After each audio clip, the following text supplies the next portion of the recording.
Final hour overdrive continues. TSN 1050 on the TSN app, your home smart speaker, and up on TSN 2. Brian Hayes, Dog, Jeff O'Neill, Jamie Noodles McLennan. It is St. Patrick's Day, and this is generally the go-to bar day of the year for people in their late teens, into their 20s, and I guess even into your 30s, 40s, whatever age it is. Sometimes you just want to get out for a pint or two. And but like when you're in your early 20s, it is green light central, and the biggest college university day of the year up here.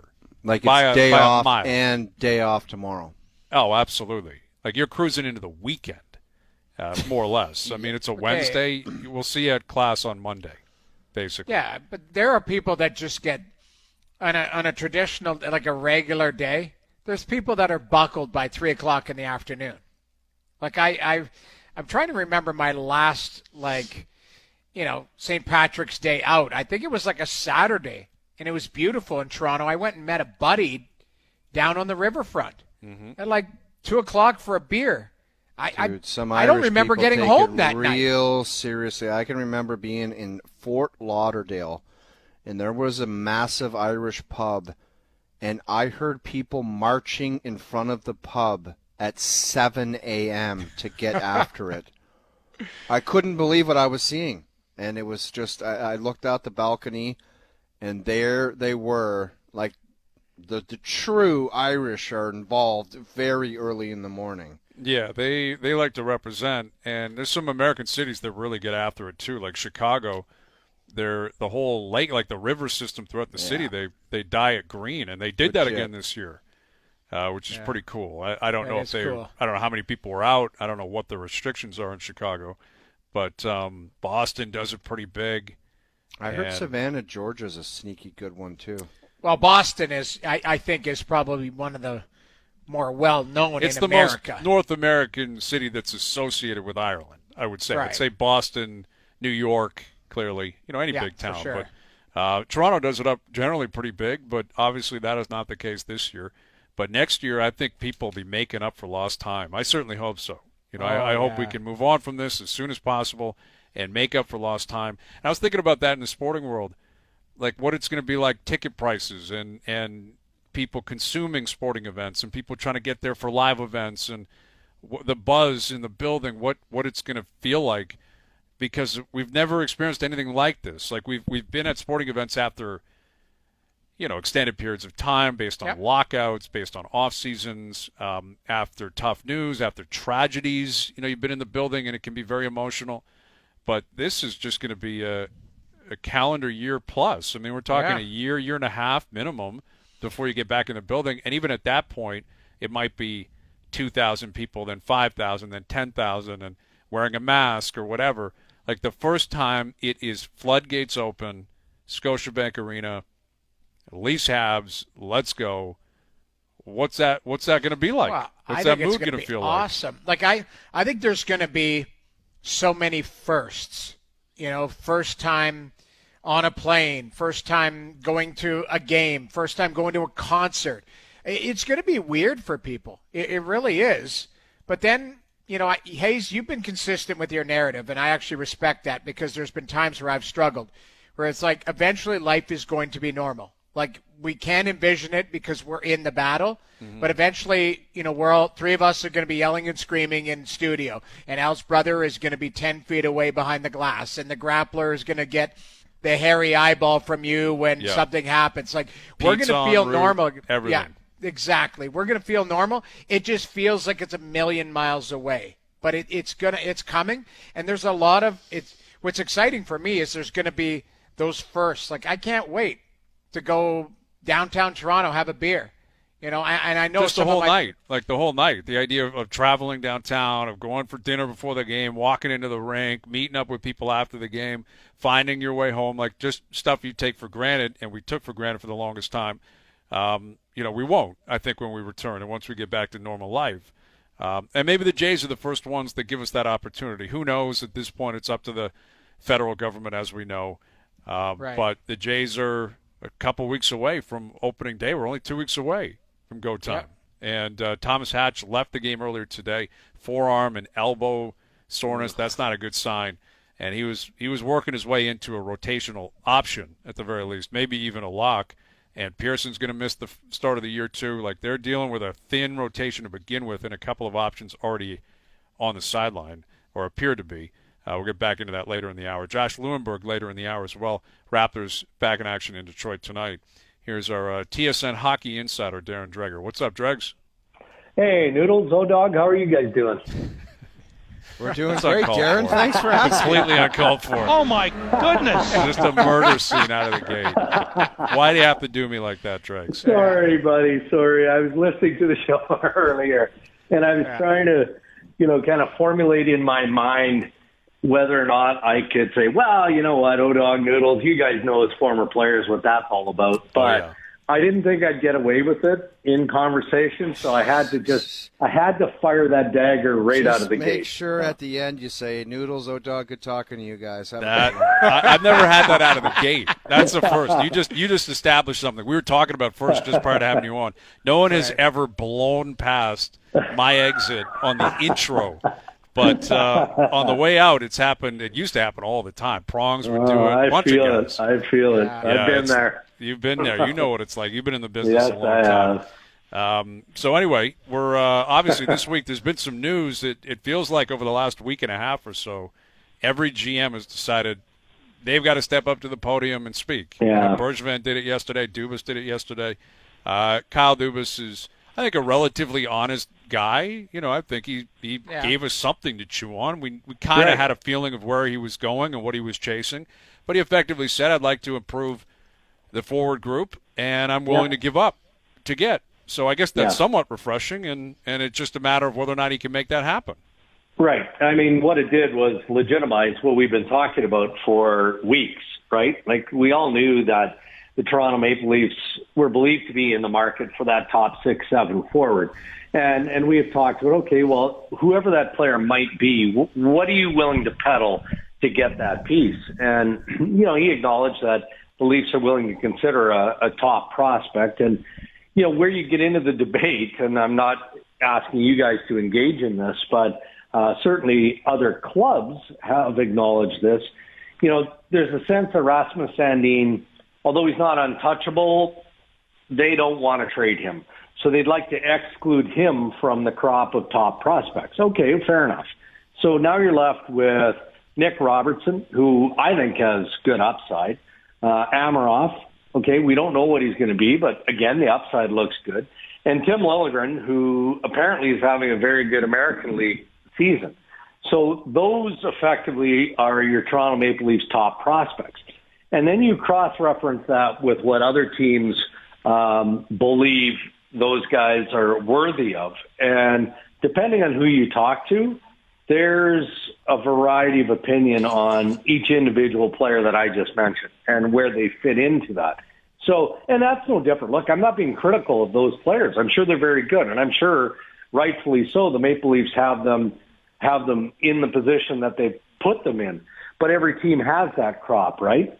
And they look at their top prospects as being top prospects, and the job of every other team that might have interest is to tamp that down, just based on expectation. So I thought it was a bit revealing that Kyle at least was willing to go on record to acknowledge that, he's interested in talking about those top prospects. He didn't name them. I've named them in relation to a trade. But you know what, fellas? I also tell you, I think it's a little bit of desperation, and not on Dubas's part of the Toronto Maple Leafs, just where the market is. I've had agents, I've had other general managers tell me, guys, April 12th, what's the under on the number of trades? 10? 10 and under on the number of trades? Oh, God, don't even say that, Darren. I know, bud. Trust me. Hey, you make sure you've got your hamburger game going or whatever it is. I'm actually on a diet, Dregs, but you don't really need to bring that into the equation. I'll just... No, I've noticed. When we do Leaf games, I look behind me, you're always snacking on celery or something very, very healthy. I've noticed that's happening. Is that right? I was not aware of that. Look at you. Yeah. Jonas Siegel have been teaching you how to feed or what? Dude, I got duped by my wife, too. She's like, COVID, we've been eating like crap. Get healthy stuff. I'm the grocery guy. I got salads, proteins. She goes, I've noticed. I bought it all. I made it all. And she's like, yeah, you got to get me other stuff.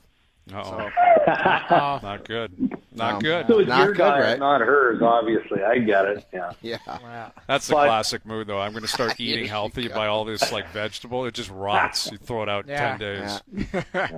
Anyway. You know But what, that's Greg's, the point, right? Like that's Yeah. the point is we're, and I don't blame Kyle. Burge was more subdued because I think he feels he's done enough, and I don't blame him. I would feel that way. He did a lot, but I think a lot of managers feel the same way that Kyle expressed yesterday. There's a willingness to do some things and meaningful stuff and part with good pieces, but you've got to have another partner to work with to get that done.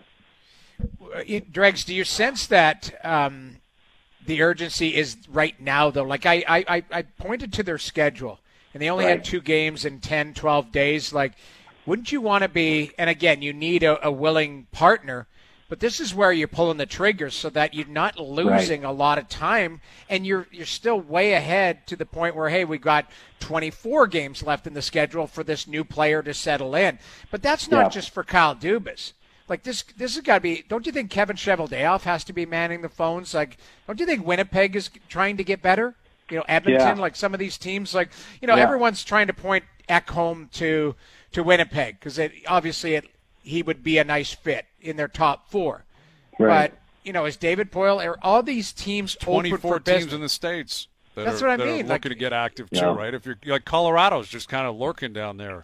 And Right. Yeah. Tampa and Washington and For the Islanders sure. now, they're in. Like Anders Lee's done for the year. Lou's doing something. The Islanders will do something. Guaranteed. Yeah, guaranteed. I mean, Lou isn't one of those guys that just sits around and just let's throw the cards out there and see what happens. No, I mean, again, Kyle Dubas would have learned from Lou to some degree in that, Kyle wants to reward. Okay, I was going to say reward the players and the coaching staff, but we're still 3+ weeks out from the trade deadline. So let's see where the Maple Leafs are 2 weeks out if he hasn't already found that piece. And maybe your thinking changes. No different than Mark Bergevin. He wants to be patient, and he thinks he's done everything. But he's a poker player, and he never fully shows his hand. And 2 weeks from now, if the Montreal Canadiens haven't changed their direction, they're playing better of late.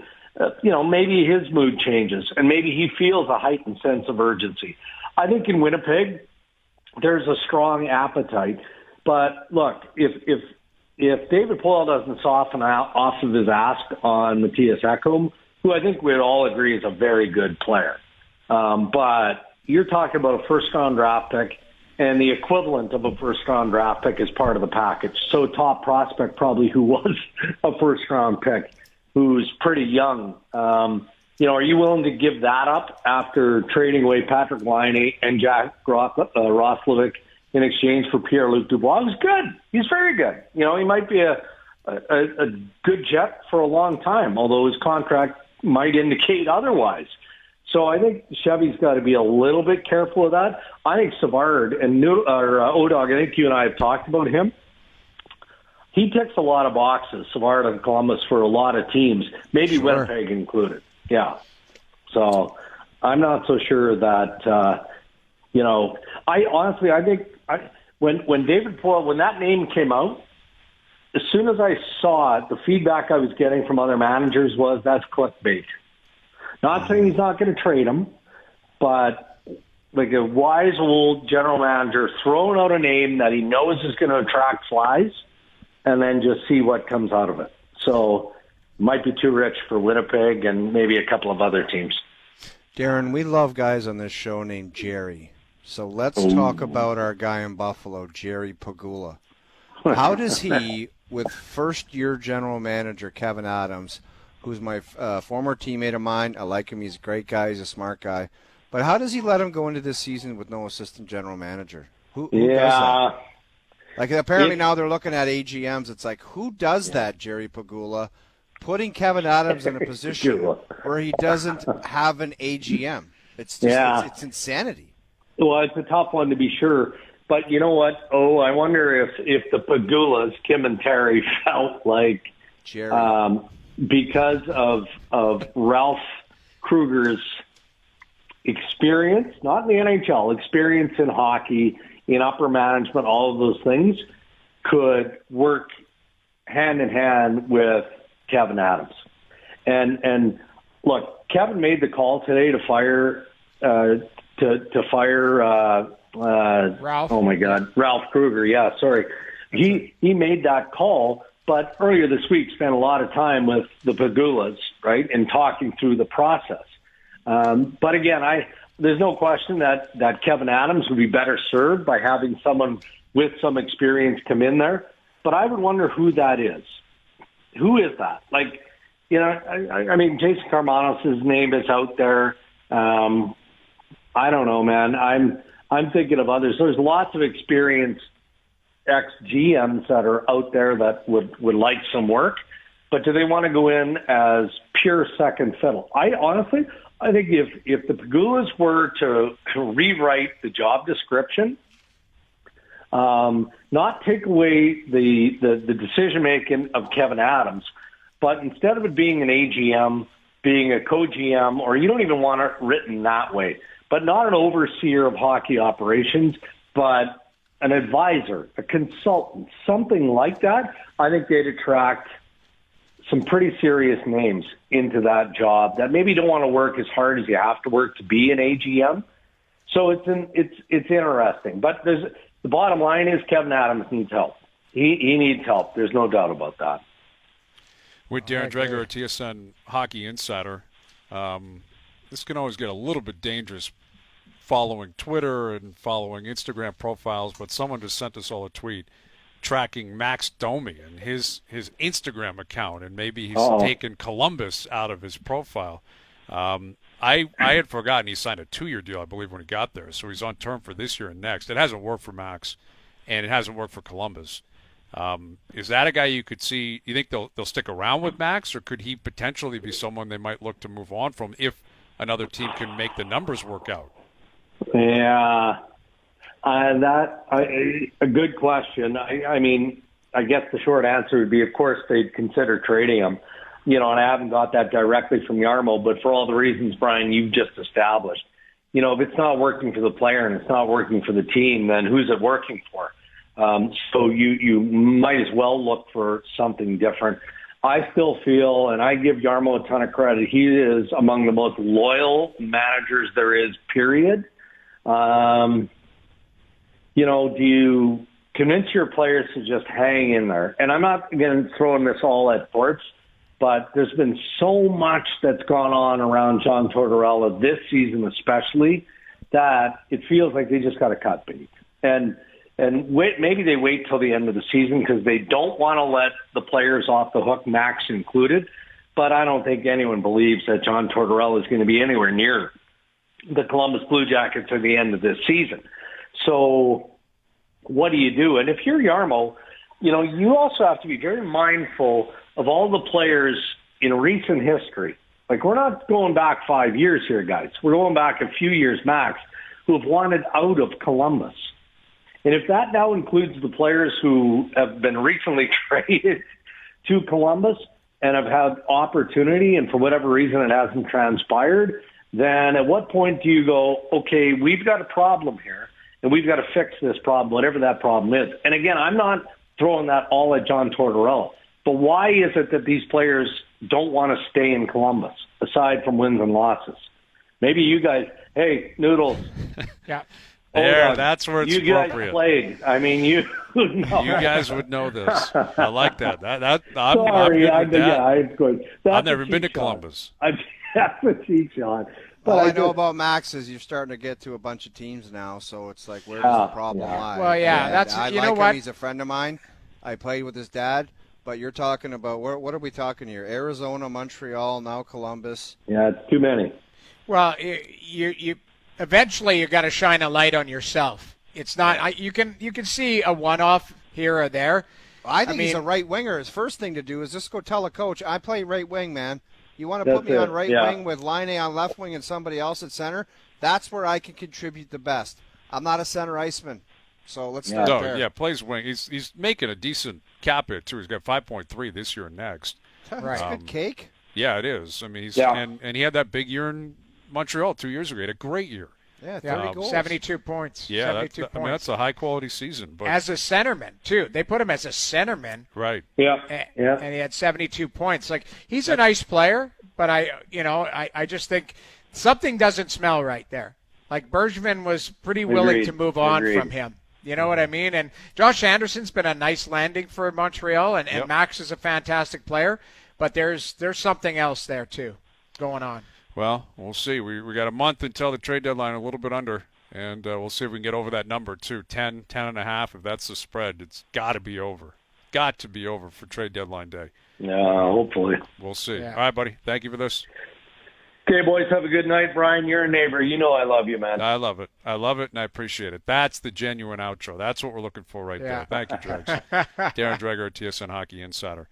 Some NFL news again. That in Chicago, Andy Dalton's signing is going over exactly how you would expect. Like that is a quarterback graveyard. They have not had a star quarterback ever, like since like Sid Luckman in the 40s or 50s. Jay Cutler had a decent couple of years, but they were in on Russell Wilson, didn't happen, got turned down. Now they go to Andy Dalton, and it's just the same old in Chicago. But the Deshaun Watson watch is on. Free agency is upon us. There's going to be movement. There's going to be money being splashed around. The draft is right around the corner. So there's a lot to get to in terms of the NFL. And we'll come back and get you an update on Thomas Hatch, who left the game today in spring training and was in competition for a rotation spot. And it appears as if he suffered either an elbow or a forearm injury. We don't have any more details than that. But that rotation was thin anyway. Once you get past Rio, as I said, you got Robbie Ray, Matz, Roark, Stripling. You got some guys there that are grizzled veterans, but not studs. If you're not going to beef up your rotation, what are you expecting to happen after that? It's like, what did you think was going to happen? That's it's it. Like it's patchwork. It was patchwork. Like they're rolling the dice. Ray, Matz, Roark, and Stripling are all effectively the same player. You know, they all different styles, different repertoire, different pitches, but guys who've been around, veteran guys who at times have worked, at times have not. Yeah. And you're praying two of them stay healthy and perform. Yeah. Well, you look at the Dodgers, Kershaw could get hurt, and they'd be like, who are we playing next? Yeah, Bueller. Who's getting up next? Bauer. Yeah, it's just like exactly. Who are we playing next? Their rotation, like the fight over who's going to get the ball in opening and day. that's an extreme example, but that's where you get to a point where you're legit contenders, where it's like, oh, Kershaw's out? Okay, let's go get him, boys. We're still going to win this series. Where now we're like, who the hell's going to pitch after Ryu? Right. That's it. Like, really, from 2 through 5 in the rotation is a complete crapshoot for the Jays. Sure it is. Like Tanner Roark's going to get another opportunity. It was a disaster last year. Well, let's hope he can come back and not get his you-know-what lit up. Well, yeah, let's hope that Keith Hernandez. What confidence do you have that Roark, after what you saw last year in Buffalo, just him in the dugout? Very little. Begging Charlie to go back out in the mound, and Charlie was like, you're not doing it, man. So stop asking. Yeah, no, it's not good, eh? As Phil might good. say. That rotation on paper after Rio, it's not good. Not good. Josh Lewinberg will join us, our Raptors reporter, on the Raptors back in action tonight in Detroit. They got Utah at home on Friday. We'll look ahead to that as well. Our best bets brought to you by Proline, still to come. Overdrive continues, TSN 1050 and on TSN 2. All right, some big news here. Fred VanVleet, Pascal Siakam, Patrick McCaw, and Malachi Flynn all available tonight. They're all back. OG Anunoby remains out. Not sure when he is going to return. But VanVleet and Siakam returning to the lineup tonight is pretty significant. At Detroit, it's got to be a win. Has to be. You've lost 5 in a row. You're playing arguably the worst team in the league, or certainly one of the bottom 3 or 4 teams. And Lowry's playing, Powell's playing, Boucher's playing, and now VanVleet and Siakam, even on a minute restriction, you got to think they're going 25 or 30 minutes tonight. Basically a must-win. You have to win. Agree. You got to beat Detroit tonight. You have to.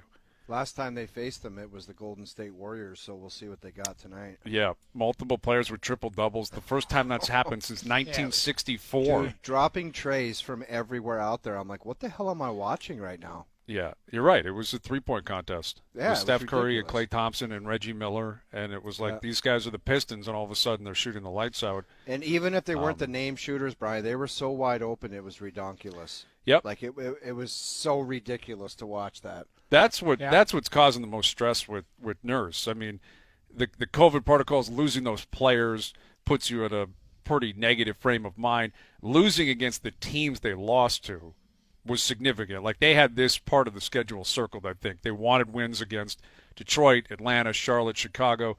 But how they've lost, they've like given up wide open threes, to your point, and defensive breakdowns and just complete lack of rotation. And that drives a coach nuts, especially a guy like Nick Nurse, who has made his bones on defensive play. And really, since he's taken over the last couple of years, they've been a top 5 defensive team in the league.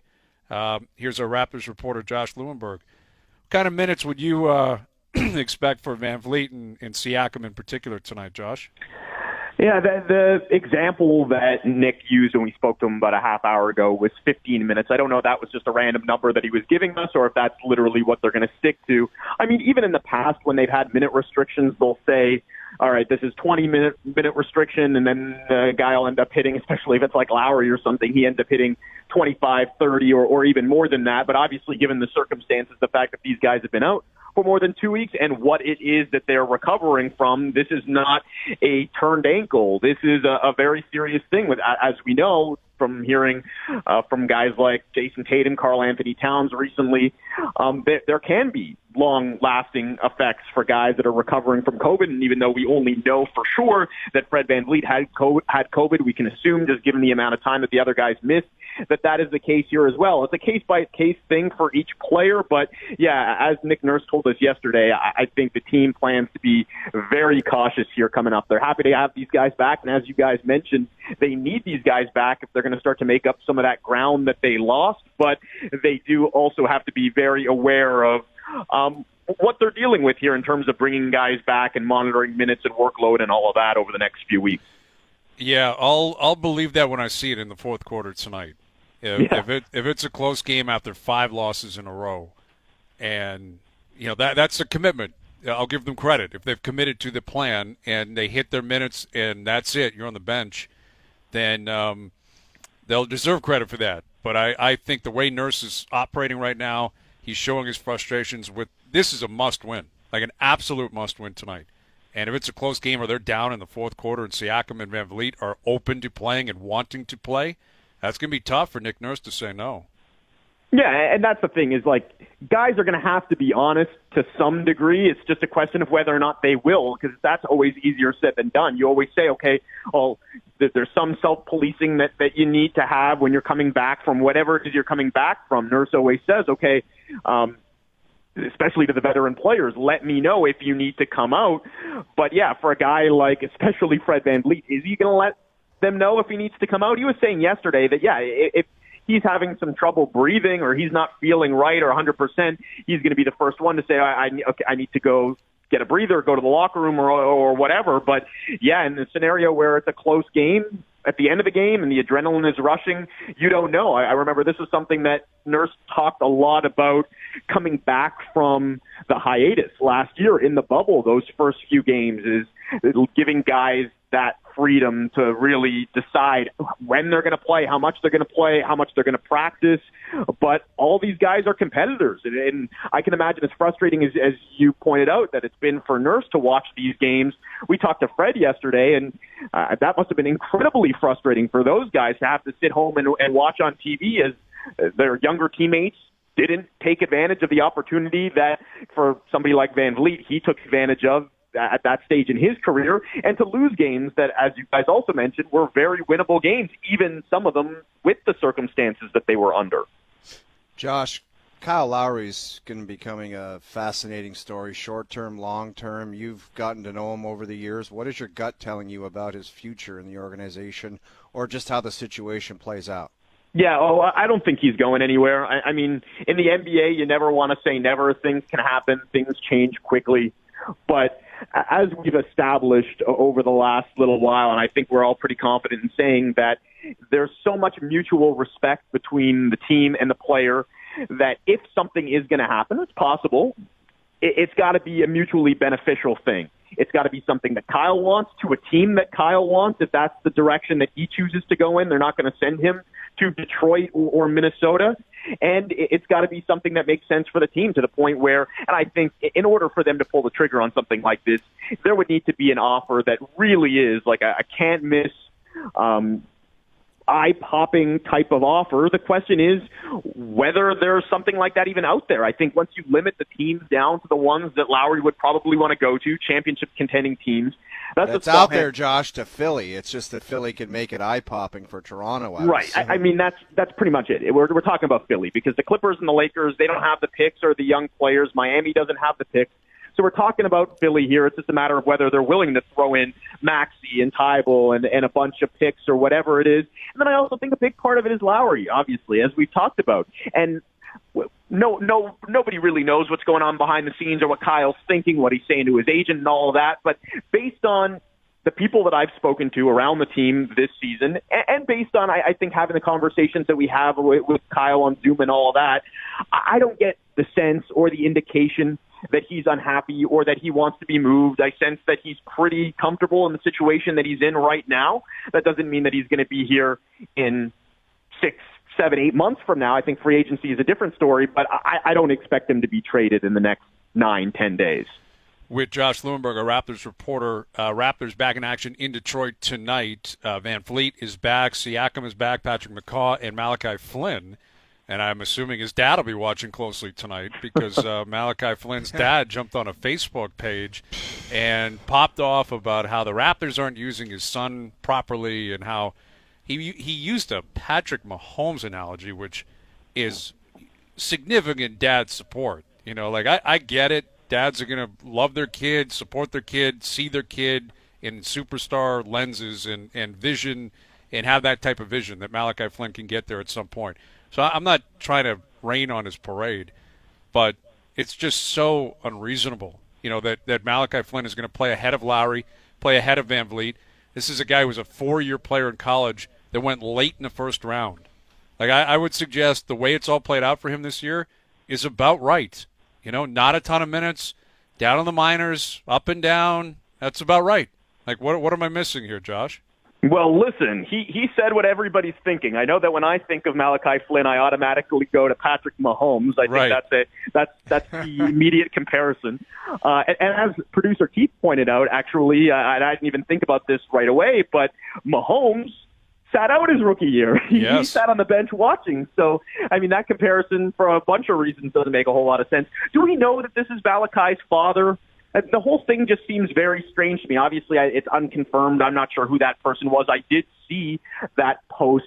But one, I think the timing of it is bizarre because it's not like, I mean, early in the season, okay, I know a lot of people were wondering why Malachi Flynn wasn't playing. I don't think anybody's been wondering over the last 2 weeks why he's been playing because he's been in the health and safety protocol. Exactly. He hasn't been available. So the timing is bizarre. And then obviously the circumstances, as you mentioned, he's a rookie point guard on a team that at least considers themselves to be competitive, regardless of what the results have been this year. They want to win, and they've got 2 really good veteran point guards that are ahead of him. So, yeah, I mean, it's very bizarre to the point where I question how real it is, to be honest. Yeah, and that's reasonable, and that's obviously important to point out. I mean, that's what the reports are indicating, that it's his dad that was saying this, that, and the other about how he played in college and what he can bring to the show. But I think Malachi Flynn, again, his season has effectively played out the way you would expect it to. It's a bummer that he's missed the last 5 games because of, you know, COVID protocols, because it would have been a big opportunity. He would have been able to play.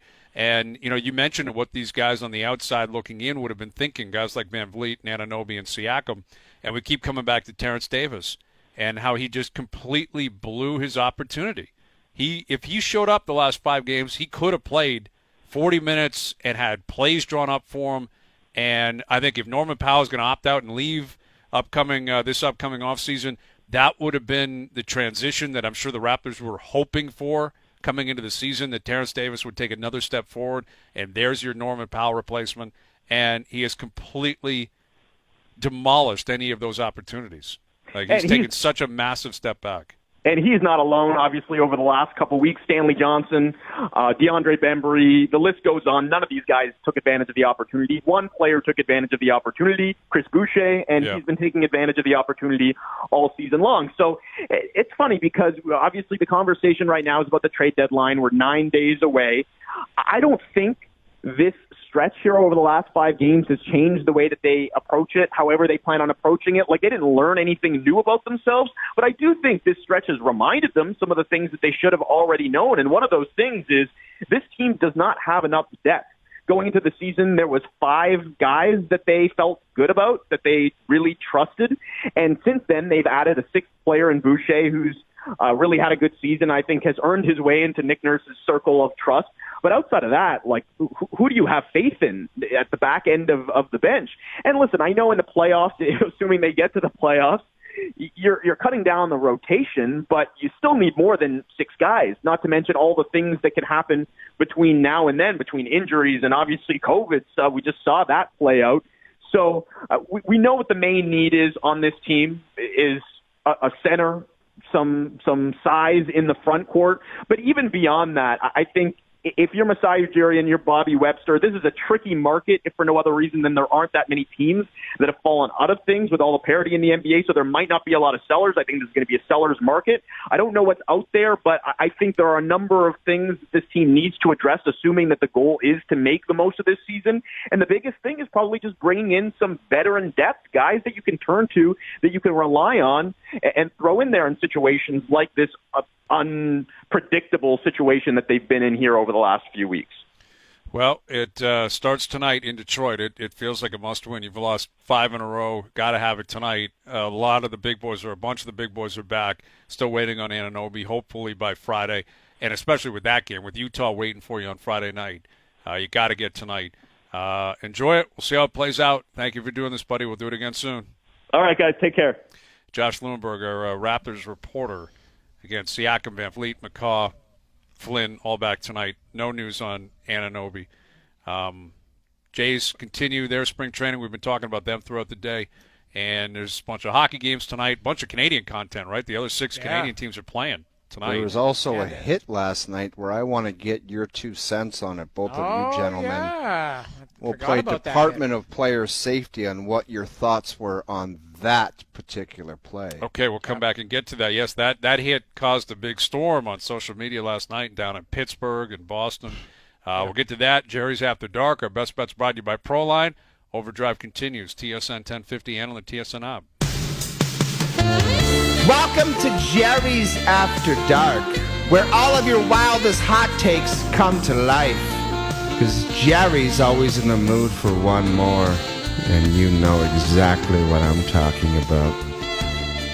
Yeah, regrettably, we do know what you're talking about. And Jerry joined us at 5:30 earlier today, and it is time for Jerry's After Dark, and that means one more Horny hot take. Alex Ovechkin may not catch Gretzky for goals, but he will come within 50 goals of the record before he retires. Ovi's hair is grayer than Jerry's, and Jerry's better looking. Jerry pumping his own tires. The salt and pepper on Ovi is legendary. Yeah, it is. It's the best. Like, he's got the best. Dude, it's like Sparky Anderson next to Tom Brady at 43. Yeah, but he does. But, like, Ovi's always had a bad salad. Like, it's just he doesn't care. Never a good salad. No, he doesn't care. No, but he, like, I respect him so much. Like, I think it's so weird looking back. Remember how people were like, well, Sid's the guy and Ovi's kind of like the evil Eastern Europeaner and or the evil Russian. You're like, actually, you look at Ovi's personality, he's been unbelievable. He's awesome for the game. He's great for the game. He's a big personality. He has fun. He plays the most entertaining style. Like, in terms percentage? Of hits 50 and all that. Goals? Within 50. So as of right now, he's 176 behind Gretzky. Can he basically score 126 more goals in his career? I'm going to go 75% on that one. I don't know how many years it's going to take. He's going to need 82-game seasons. As much as he's scoring lately, he's kind of But He's slowing down a bit this year in terms of He his is. totals. Everything he scored is. his It's 12th just- last night. It's a little bit. It's a little bit off, and you wonder where it goes from there. But I'm still going to give him 75% chance of doing it. he needs 120, you said? 125, I believe. 120, 126. So that's 4 years at 30. Yeah, Really? about that. I think Yep. he can do it. I'm 85%. I think he can do it because, like, that's a guy that is going to be able to score 30 for a while. Like, because his shot's not going to go anywhere. His skating is what it is, but he plays every night. He does. That's the big thing going for him. As long as the games are on, Yeah. lockouts, COVID, he's playing. He's playing every night. He's 35. He'll be 36 to start next year. Like, at some point, Father Time is going to catch up, you would assume. I mean, we've been saying that about Brady and LeBron for a long time. Right. But I'm going to go a little bit lower than you. I'll say 51%. I'm into the majority because I think he's going to play another 4 or 5 years, and I think he may have another 45-goal season. Like, I wouldn't be shocked. Right. And then He all of a might. sudden, you need a 20-goal season. I was Right. afraid of Russia too. I thought he was one of those guys where he I might. don't think so. No, I he's just one of those guys where it's like doesn't matter where he is. He could lose in the conference finals and he's going to the World Championships. Right, exactly. And he's done that, and he goes home in the summer, and I'm sure he'll retire there and go back home. But he also, I think, is aware of a legacy. He's aware of what Yeah. he's chasing. Sure. Right? Like, he knows what's at stake. So there you have it. Jerry's After Dark. You wanted to mention that Tanev hit on Tenori last night. Yeah. I didn't even think it was a penalty. You're telling Tanev he can't finish a check near the boards. I don't know. It was tough Yeah, luck for Tenorti. It was a bad look on him, but that's a clean body check. What is Tanev supposed to do differently? I don't know. I said it last week. Was there a charge in there? No, That's they called the it only boarding. That's That's the thing. that's Maybe not you a could have boarding. called charge. If you look at the big, he was moving. Charging, though, is one of those things you could call 20 times in a game. Exactly. You know, The game's so fast. It's so fast, and guys are always skating a million miles an hour and trying to finish a check. So charging is selective. It's arbitrary. You know, a ref might call it, he might not. If you look at the tape, kind of the all-22, so to speak, from the sky, yeah, he was motoring. You know, he was coming from side to side, and he hit him. But it's not a boarding, in my opinion, at all. And I agree. It's a shoulder-on-shoulder check where the guy had the puck. Yeah, you're telling Tanev, who's a physical guy and has got to finish his checks, he can't do his job properly. I didn't think there was a penalty at all. Wow, The that's crazy. optics of it for Tenorti, it looked terrible. He got crushed, but not even a penalty. That's why I have a hard time because I get tweets now saying you're a dinosaur, you old man. You played back in the 70s. I'm like, I finished in 2007. Like, I'm not some dinosaur. Like, that's not a penalty. The refs went back and looked at it too. Like, Right. I would like to hear their reasoning, like what they saw compared to. I watched it live. I was like, and Tenorti, again, he looked like he was in some trouble. Like, he looked like he was really, really hurt. And I think the don't know- result was factored into Right. the initial call. Right. And I understand that from a human element. But to your point, they went back and reviewed it. Yeah. And I then- just didn't see anything there. Like, I think the only thing they could have called is a charge. But boarding, I don't know. He wasn't on the boards. They were 15 feet off the boards. Tenorti got hit that hard all the He way into the slid boards. into the boards. And Yeah. Tenorti is like 6'7", Mm-hmm. and Tanev is what, 5'11"? 5'10", 5'11", and got him. Like, Like he got him shoulder to shoulder. It was a great textbook shoulder-to-shoulder hit. Yeah. It's just, if you, again, this gets back to a conversation from a week ago when Johnny was on here, and we were talking about it. And I effectively said, if you make a shoulder-on-shoulder check, I don't think you really need to explain yourself. Are there Nothing. some areas where that might be the case? But, Right. we were talking about the Tom Wilson hit, where if it's not a hit to the head or a hit from behind, you start to get into an area where it's a real slippery slope. Right. Well, you hit the guy who's too close to the net. He hit the post. Not allowed to do that. Well, wait a minute. He had the puck, and you hit him in the shoulder. It's a contact sport. There can be some bad outcomes Yeah. that no one wants. No one's condoning that, and no one should have to say, I just No. want to point out. It's just like a obviously poker no one game. wants It's to a get bad anyone beat. hit. It's a Yeah, bad exactly. Big hits can happen. There was another one last night, and he was at Arizona where Lawson Krauts jumped that guy, beat the hell out of him. Right. And similar kind of thing. It was a boarding call. I think he got. Did he get a 5? I think he stayed in the game. I think, but guys, it still bothers me, and we should get into it tomorrow. Like, guys turning their back at the last second to avoid contact, and then the guy just hammers them in the Dangerous, numbers. man, dangerous. Yep. I saw 2 hitting from behind last night that I didn't like but the guy turned into the play at the last second. So the guy's like, what do you want me to do? I can't stop. I'm in the act of hitting. Yeah. I don't like that. I don't. I'm with you on that. Time now for our best bets brought to you by Proline. Looking at the NBA board tonight, I think the Raptors roll. I think it's a must-win. They've got a couple of the big boys back. I'll lay the 3.5. I'm on Chicago at home, laying 1 against San Antonio, and I like Miami on the road in Memphis. Throw down 20. You can score 100. You can find my picks on Twitter at TSN1050 Radio. Proline is the sports betting game that lets you turn small wagers into big excitement. Proline, put your knowledge on the line. So Van Vliet and Siakam are back. Tonight, McCaw and Flynn are back as well. There will be a minutes restriction, but still, it's a big one. You got to have it tonight in Detroit. Yeah. Got to have it. Must win. Must win. Must win. So sure. We'll break that down tomorrow. Alex Anthopoulos will join us tomorrow. Nice. Opening day is about 2 weeks away. We're looking forward to that. He's our buddy. He's a good buddy and a good friend of the show, so to speak. And the Leafs are back in action as of Friday with Calgary in town. So lots to get to tomorrow. Good show this afternoon, boys. We are out of here. Enjoy your evenings. Enjoy the games. We are back tomorrow at 4 p.m. We'll chat then.